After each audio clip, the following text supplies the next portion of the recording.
नमस्कार। आज हम भारत के सुप्रीम कोर्ट के एक बहुत ही ऐतिहासिक फैसले पर बात करने वाले हैं।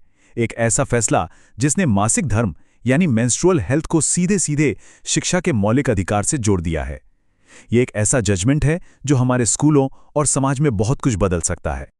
अच्छा, इस पूरे मामले को समझने के लिए चलिए एक बुनियादी सवाल से शुरू करते हैं जो इस समस्या के बिल्कुल केंद्र में है, और वो सवाल है, पीरियड पॉवर्टी आखिर है क्या? देखिए, पीरियड पॉवर्टी का मतलब सिर्फ ये नहीं है कि किसी के पास पैसे नहीं हैं। इसका मतलब कहीं ज्यादा गहरा है। ये उन सभी रुकावटों के बारे में है जो किसी को जरूरी सैनिटरी प्रोडक्ट्स तक पहुंचने से रोकती हैं। ये असल में पहुंच की कमी है, एक ऐसी कमी जो लाखों लड़कियों की पढ़ाई और उनके सम्मान के रास्ते में एक बहुत बड़ी दीवार की तरह खड़ी हो जाती है। और जब ये पहुंच नहीं होती तो उसका सीधा असर क्या होता है?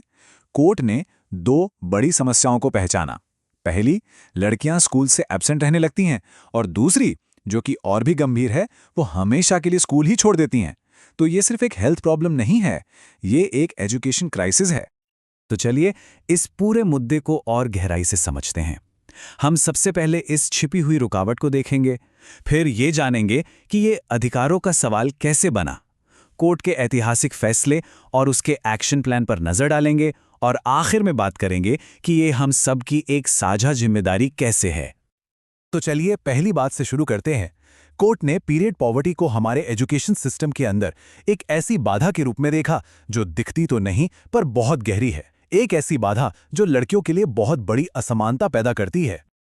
कोर्ट ने यहां पर इससे दोहरा नुकसान कहा। मतलब एक लड़की जिसे सैनिटरी प्रोडक्ट्स नहीं मिल पा रहे हैं, वो सिर्फ दूसरी लड़कियों से ही पीछे नहीं है, बल्कि वो अपने मेल क्लासमेट्स के मुकाबले भी एक अनफेयर पोजीशन से शुरुआत करती है, और ये सीधे तौर पर समानता के अधिकार के खिलाफ है। तो सवाल ये है कि ये जो एक बड़ी सामाजिक समस्या है, ये कानूनी लड़ाई में कैसे बदली? ये तब हुआ जब इस पूरे मुद्दे को मौलिक अधिकारों के उल्लंघन के तौर पर सुप्रीम कोर्ट के सामने रखा गया। हुआ ये कि एक सामाजिक कार्यकर्ता ने कोर्ट में एक रिट याचिका दायर की। उनकी मांग बहुत सीधी और साफ थी। सरकारी स्कूलों में लड़कियों के लिए मुफ्त सैनिटरी पैड्स मिले और उनके लिए अलग साफ सुथरे टॉयलेट्स हों।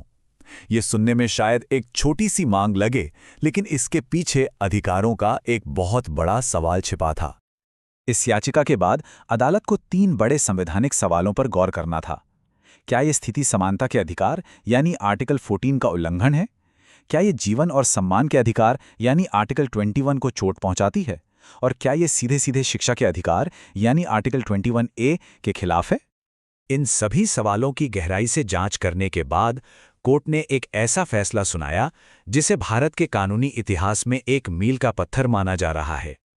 इस फैसले की सबसे बड़ी और सबसे जरूरी बात यह थी, सुप्रीम कोर्ट ने बिल्कुल साफ शब्दों में कहा कि मेंस्ट्रुअल हेल्थ का अधिकार जीवन के अधिकार का एक अटूट हिस्सा है। यानी इसे अब किसी सुविधा या चैरिटी की तरह नहीं, बल्कि एक फंडामेंटल संवैधानिक अधिकार के रूप में देखा जाएगा। कोर्ट ने शिक्षा को एक गुणक अधिकार यानी मल्टीप्लायर राइट भी कहा। इसका मतलब क्या है? इसका मतलब है कि शिक्षा एक ऐसा अधिकार है जो बाकी सभी मानवाधिकारों को पाने का दरवाजा खोलता है। अगर किसी की शिक्षा तक पहुंच नहीं है तो उसके बाकी अधिकार भी अधूरे ही रह जाते हैं। और कोर्ट का ये सीधा सा कोटेशन इस पूरी बात को बहुत अच्छे से समझाता है। अदालत ने साफ कर दिया कि जब एक लड़की को साफ सफाई की बुनियादी सुविधाएं नहीं मिलती तो ये सीधा सीधा उसके सम्मान पर, उसकी डिग्निटी पर एक हमला है। तो चलिए अब आगे बढ़ते हैं और देखते हैं कि ये फैसला सिर्फ एक घोषणा बनकर ना रह जाए, इसके लिए कोर्ट ने क्या ठोस कदम उठाए हैं। उन्होंने एक पूरा डिटेल्ड एक्शन प्लान तैयार किया। तो सबसे पहले बात हुई बुनियादी सुविधाओं की, यानी हर स्कूल में चालू हालत में लड़के लड़कियों के लिए अलग अलग टॉयलेट्स हों, उनमें पानी की सुविधा हो और वो दिव्यांग बच्चों के लिए भी आसानी से इस्तेमाल करने लायक हों। इसके बाद जोर दिया गया प्रोडक्ट्स की उपलब्धता पर। हर स्कूल में मुफ्त सैनिटरी नैपकिन उपलब्ध कराए जाएं, और साथ ही MHM कॉर्नर बनाने का निर्देश दिया गया, जहां इमरजेंसी की सिचुएशन के लिए स्पेयर यूनिफॉर्म जैसी जरूरी चीजें भी रखी हों। कोर्ट ने वेस्ट मैनेजमेंट के जरूरी पहलू को भी नजरअंदाज नहीं किया। इस्तेमाल किए गए नैपकिन्स को सुरक्षित और हाइजीनिक तरीके से डिस्पोज करने के लिए हर स्कूल में सही व्यवस्था करने का भी निर्देश दिया गया। और आखिर में समस्या की जड़ पर हमला किया गया। यानी वो कलंक और जानकारी की कमी जो इस मुद्दे से जुड़ी है। कोर्ट ने स्कूलों के सिलेबस में मेंस्ट्रुएशन जैसे विषयों को शामिल करने और सभी टीचर्स को, चाहे वो पुरुष हो या महिला, इस पर ट्रेनिंग देने का आदेश दिया। लेकिन ये फैसला सिर्फ सुविधाओं या इंफ्रास्ट्रक्चर के बारे में नहीं है। ये समाज की सोच को बदलने का एक बहुत बड़ा आह्वान भी है। इस फैसले की एक सबसे कमाल की और प्रगतिशील बात है पुरुषों और लड़कों की भूमिका पर जोर देना। अदालत ने एक पूरा सेक्शन ही इस बात को दिया और कहा कि मेंस्ट्रुएशन से जुड़े कलंक को खत्म करने के लिए लड़कों को इस बायोलॉजिकल प्रोसेस के बारे में एजुकेट करना बहुत जरूरी है। कोर्ट के ये लाइन इस पूरे फैसले का सार है। ये एक ऐसे समाज को बनाने का आह्वान है जहां मेंस्ट्रुअल हेल्थ सिर्फ महिलाओं की नहीं बल्कि हम सब की एक साझा चिंता और जिम्मेदारी हो। तो अब सबसे बड़ा सवाल ये उठता है कि ये सारे निर्देश सिर्फ कागजों पर ना रह जाएं। ये कैसे पक्का किया जाएगा?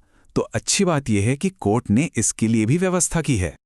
फैसले के आखिर में कोर्ट ने सीधे उन लड़कियों से बात की जो इस समस्या से सबसे ज्यादा प्रभावित हुई हैं। ये एक बहुत ही शक्तिशाली संदेश है जो कहता है कि गलती तुम्हारी नहीं बल्कि उस सिस्टम की थी जिसने तुम्हें निराश किया। ये सिर्फ एक कानूनी फैसला नहीं, एक मानवीय आश्वासन भी है।